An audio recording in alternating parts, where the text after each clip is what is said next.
嗨，大家好，我是躺平叔，今天是2026年8月3号。這一期咱們聊一聊百度。這個百度也不知道怎麼了流年不利。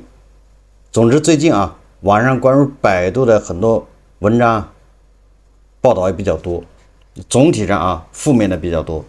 最近更是耸人聽聞網上有一個百度的內部員工發帖，但是這個帖子現在也被刪掉了那帖子說什麼呢？以他在百度的親身經歷，他現在還在百度呢上班。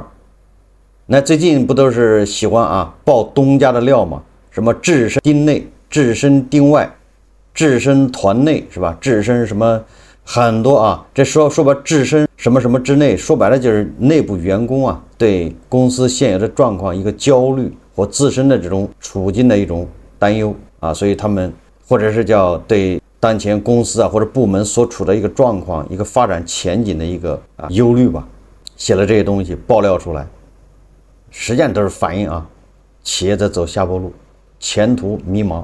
簡單點說通俗一點。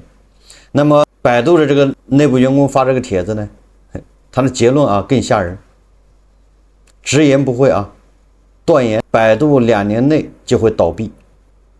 當然了，這話聽着挺狠，也挺武斷，有點好像吸金是吧？博流量的意思。但是如果你把百度最新的財報和一堆公開數據，以及蘿蔔快跑百度在人工智能這塊的布局等等也掰開了一看，仔細看一看，說實話這個百度員工他內部發的這個帖子雖然有點誇張，但確實也戳到了百度現在最疼的地方。絕不是危言聳聽，是真的難到什麼程度呢？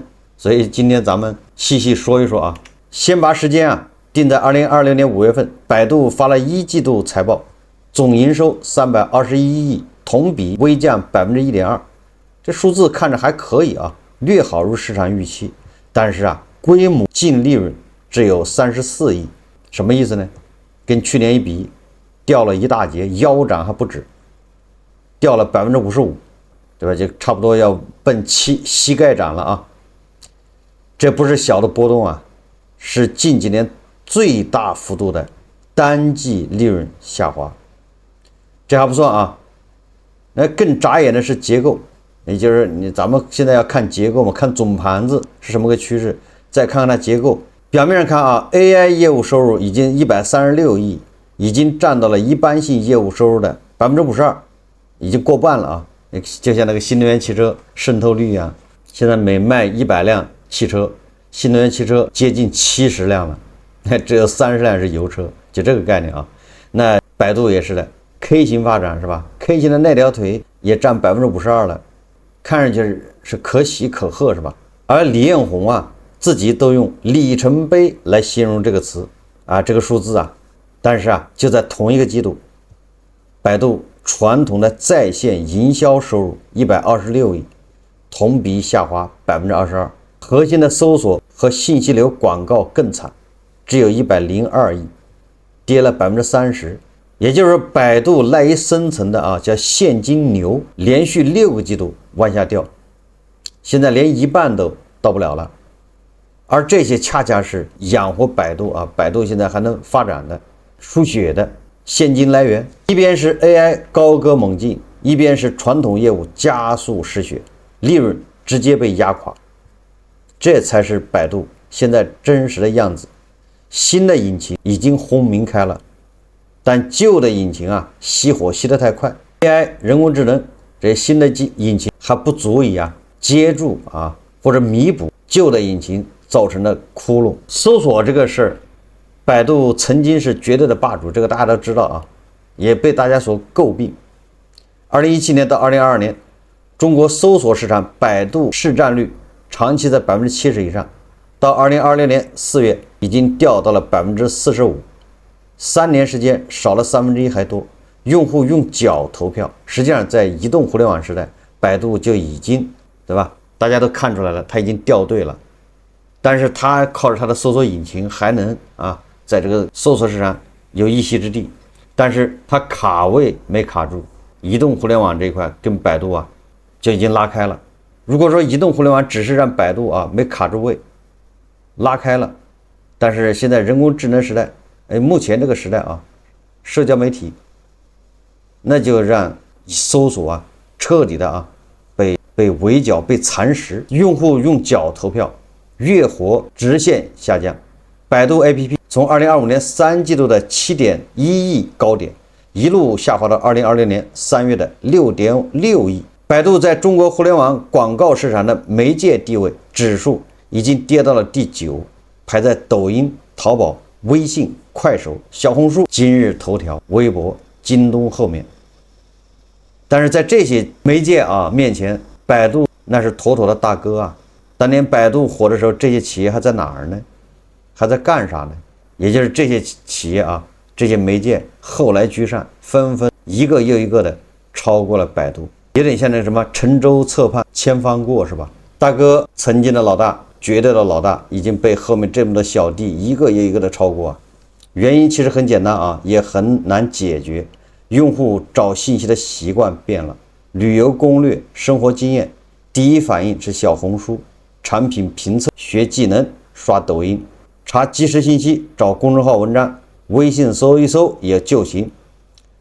場景化的平台一塊一塊把搜索的地盤全部蚕食掉了啊，也就是更加垂直、更加細分。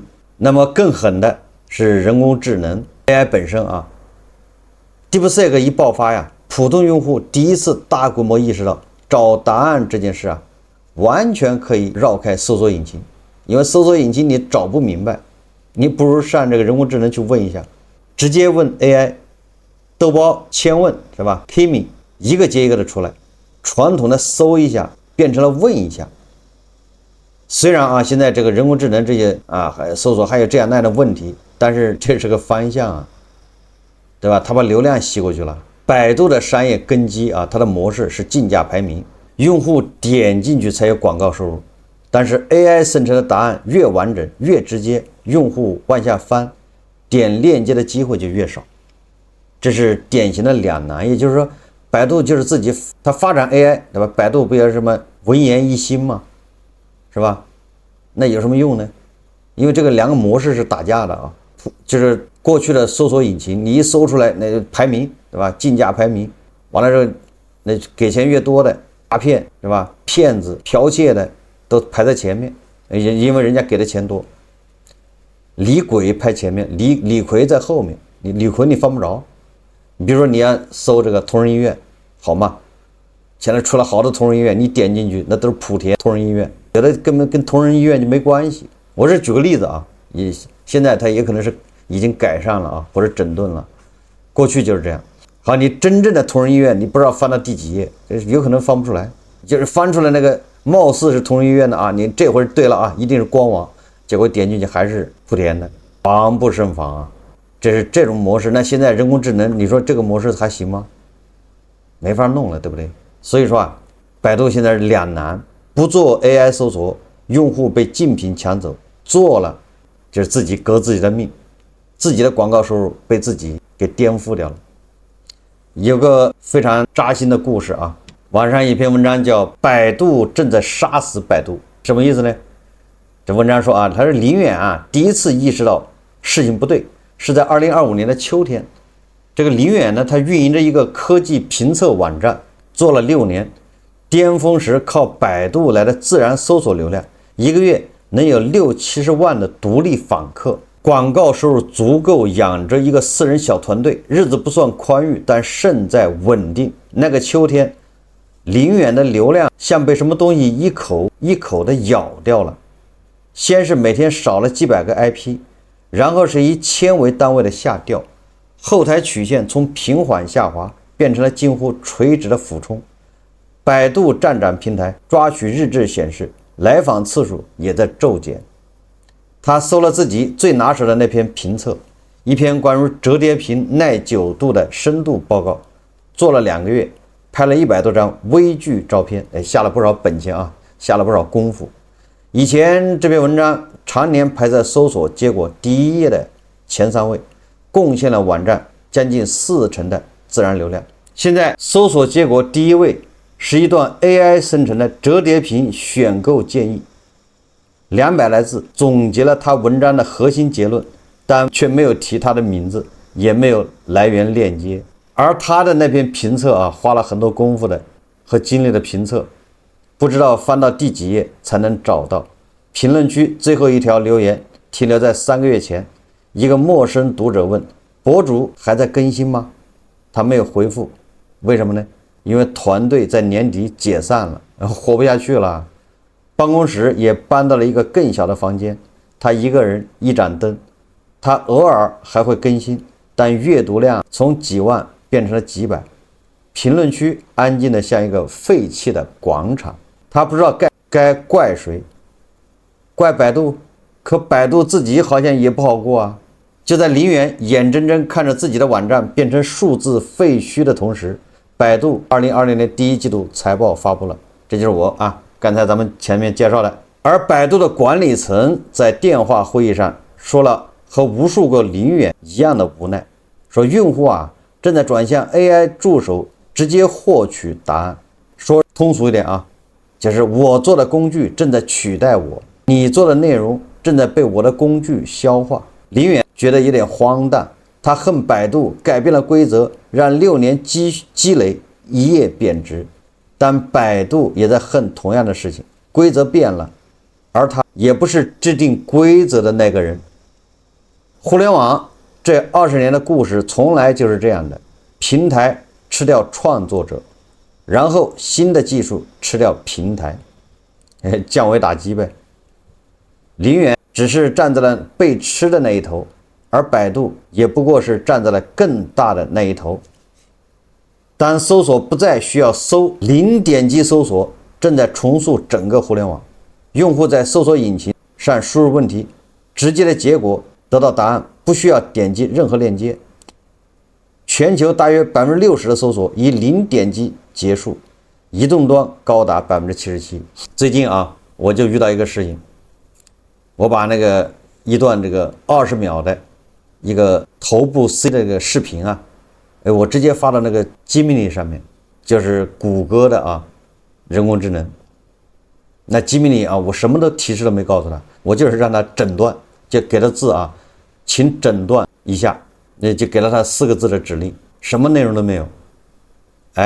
然後這個 Gemini 給出來這個診斷結果跟我去問的大夫說的是一模一樣。大夫還問得很長是怎麼回事多大年紀幾點摔的呀？問了好多問題人家得出這麼結論。但是人家這個Gemini直接就判斷你這是個老年人，為什麼呢？因為大腦已經萎縮了。然後說這個視頻的第幾秒可以看出什麼部位有大量的出血，這個部位出血會造成什麼什麼但是老年人很有可能要到1周2周以後才有反應。這說的非常詳細我這跑到醫院一問，那醫生說的一模一樣。那你說誰還你說就冲这個誰還以後用百度搜索呢？你搜什麼玩意呢？對不對？搜索出來的不是答案，對吧？是一大堆無效信息、垃圾信息，你還得整理，你還得去處理。那現在人工智能出來就是答案，對不对？所以什麼叫降維打擊呢？這就叫降維打擊。百度也搞人工智能，對吧？但是這叫自我革命，你就把你以前那套商業模式、盈利模式要顛覆掉，這是很殘忍的一件事但在顛覆過程中他自己黃掉了，新的模式也沒建立，你說這不就要命了嗎？全球大約60%的搜索以0點擊結束，移動端高達77%，也就是搜出來之後大家不會再點進去看着吧，就是頁面看一眼，是吧？而且這個搜索是誰搜的呢？也可能是人工智能在搜谷歌的 AI 已覆蓋約48%的搜索查詢，當 AI 概覽出現時，排名第一的自然搜索結果點擊率下降50%，流量崩塌是全球性的。小型出版商搜索引流暴跌60%，中型跌47%，大型的跌22%，也就是流量莫名其妙突然就暴跌了這就是林園遇到的問題。而被砍得最狠的恰恰是那些以回答問題为存在價值的網站、新聞媒體、知識問答、醫療信息、圖片素材平台。所以我現在覺得如果你要做了什麼 CT， 先不說 CT 了， CT 是視頻，你要做了什麼胸片儿是吧？啊 ，X 光那个片儿是吧？完了你做了心电圖这些東西，你都可以傳到人工智能上，讓它把你診斷。腦電圖你自己看不懂，對不對？腦電波那些圖看不懂，你直接輸到這個人工智能裡面扔進去，讓它給你診斷，那比大夫說的還要準呢。生態內容的斷裂啊，就傳統搜索引擎內容創作者曾有一種默契，就是創作者生產內容，搜索引擎導流回去，各自獲益。AI 打破了這份契約，它抓取內容，在自身界面完成回答，用戶拿到答案就走了。AI 流量雖然增長迅猛，但占總流量比例不足1%，且超過半數用戶點擊只是為了驗證答案，然後立即離開，無法產生任何廣告收益。到2028年，品牌方來自搜索引擎的有機流量將減少50%或更多，所以百度叫陷入兩難境地。百度的困境在於，它既是這場變革的推動者，也是最大的受害者。AI 業務起來了，但傳統廣告掉得更快，利潤缺口根本比不上，也就是補不上啊。再說 AI 這邊看起來很猛，其實百度的 AI 看上去已經佔了一半了，收入實際上這裡面水分非常大，它是把什麼都劃拉到 AI 裡面去了，都算是 AI 產生的收入，實際上不是啊。2025年全年 AI 收入400億，同比增48%。2026年一季度，智能雲88億，增80%，其中 GPU 雲暴漲184%，AI 原生營銷23億，增36%。蘿蔔快跑一季度提供320萬次全無人出行，總單量增長120%。3月單周峰值35萬單，累計超2200萬單，覆蓋27座城市。國內最大運營城市已經單車盈虧平衡。昆崙新也啟動了科創板輔導，港股也在推進。市場傳聞目標估值500億美元，出現子比母貴的現象，也就是子公司比百度市值還大。乍一看這些數字確實亮眼，但代價是什麼呢？一季度銷售成本196億，暴增12%。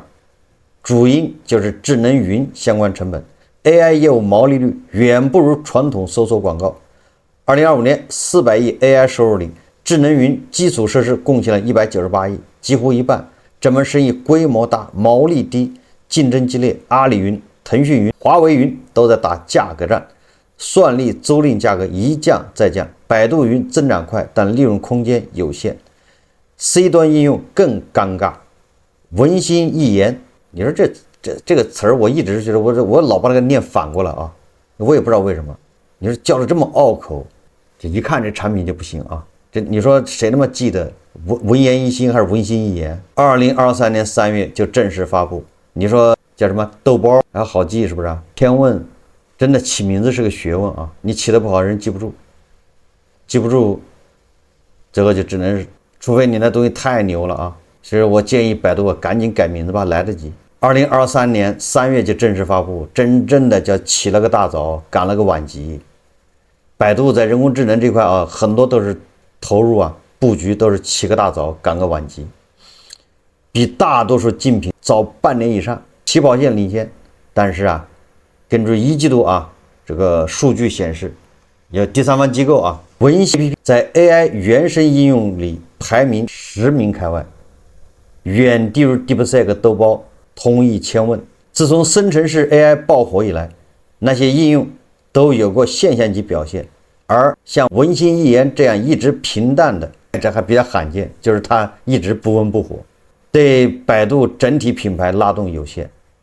而現在 C 端的馬太效應越來越明顯，頭部產品絕大多數用戶，除了落後位置的文心，有沒有突圍潛質，得靠實際成績說話。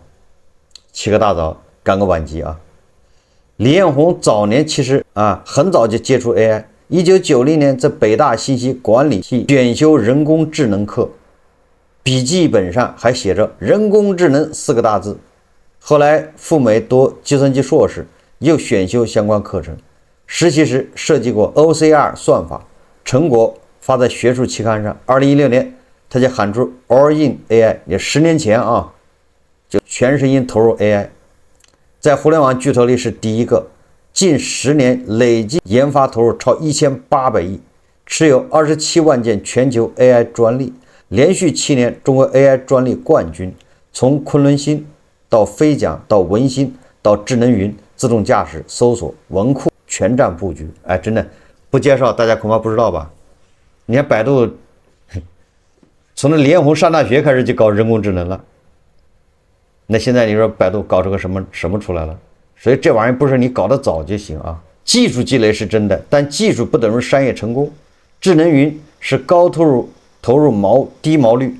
AI 營銷更多是承接廣告轉型，增長遠覆蓋不了舊廣告的下滑。自動駕駛雖然在商業化在推進，但整體規模還不足以撐起整個公司。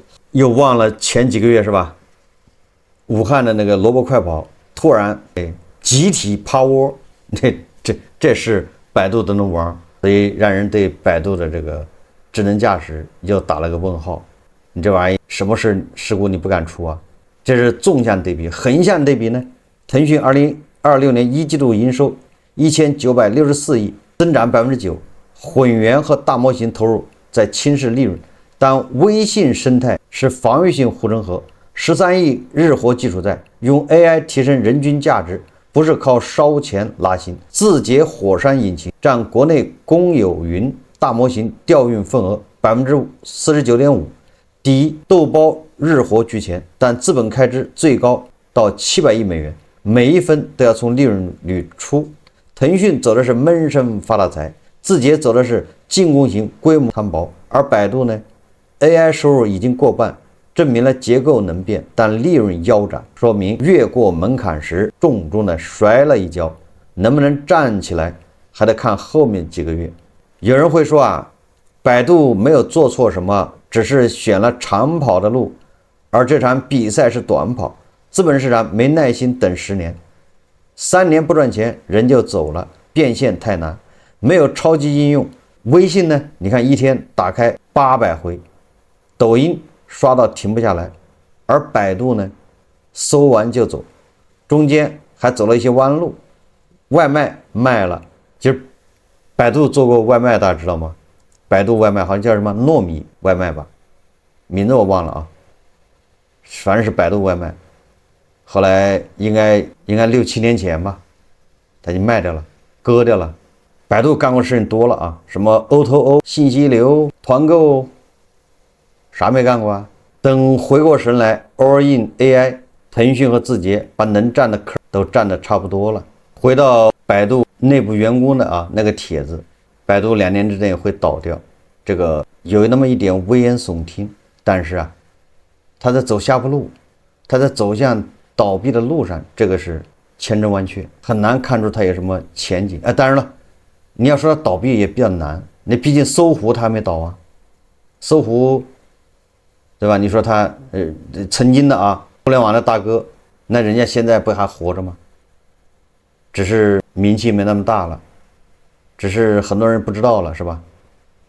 老闆偶爾出來營銷一下，宣傳，他現金還是很多的，反正他夠他慢慢花。我百度未來很有可能也是這樣，已經跟這個 AI， 雖然嘴上喊着 AI all in AI， 但是他跟 AI 沒什麼關係了，對吧？時代拋棄他，也不會跟他打什麼招呼，他就獨自一個人呢沉淪。有點像那個你很多那個電商網站，比如唯品會，人家也活着還沒關門，只是知道人少了，但是他好像每年還賺點錢，在這個業內已经發不了聲了，對吧？咖位沒了，小卡拉米，但是他也就只能活着。曾经的大哥現在賣滷肉飯，对吧？賣盒飯，這也沒毛病，但是江湖上他的傳說就越來越少了。百度所以未來就是這樣。你說他馬上關門也恐怕也不太現實，但是越來越跟這個世界越來越遠了。老登也就是該退場了，退到舞台邊緣。他以前可是站在舞台中間的。BTA， 百度是排第一個的腾訊排第2個，阿里排第3，叫 BT， 過去的大厂標配互聯網時代的大廠，百度排第一。再前一点啊，再久一点的时候，每次互联網聚会、吃飯照相，那张朝陽是坐 C 位的啊，他们在後面站着，或者環繞狀。但是現在呢，你說人工智能跟張朝陽、跟搜狐有啥關係啊？所以未來百度大概也就這樣子。百度正在殺死百度，殺死它的不是競爭對手，而是他自己親手推動的技術革命。而當百度自身都在踉蹌前行時，那些寄生在百度流量上的無數中小網站又將何去何從？各回各家，各找各媽。互聯網正在從鏈接的網絡變成答案的網絡，在這個新網絡裡，只有那些能提供無可替代的深度價值，能建立起直接用戶信任的內容生產者，才能找到自己的位置，其他人將被這場流量大崩塌淹沒。網上流傳這麼一個說法啊，實際上就是吐槽百度的文心一言，這個看了也讓人覺得很心酸吶。原文摘錄如下啊，他這麼說的，他說建議啊設立文心一言歷史展覽館，不用百度出錢，出資方讓字節阿里來，主要目的是提醒字節阿里和其他的模型廠一定要汲取教訓，不要淪落到百度的下場。以後这些模型厂每年考核绩效 M 及以下的，統一送去文心一言歷史展覽館學習培訓，每人手寫3000字悔過書，主題是分析百度何以至此，以及我們怎麼能不變成百度，確保反思深入靈魂，痛徹心扉。這也是現階段百度能為中國大模型行業做出的相對較大的貢獻。這什麼意思呢？實際上就是百度的大模型成了咱們中國人工智能的反面教材，起到是警醒作用。當大家迷茫，大家開始飄的時候，回來看一看文心一言。當百度還在四處找船票的時候，很多企業人家已經把航母都造好了。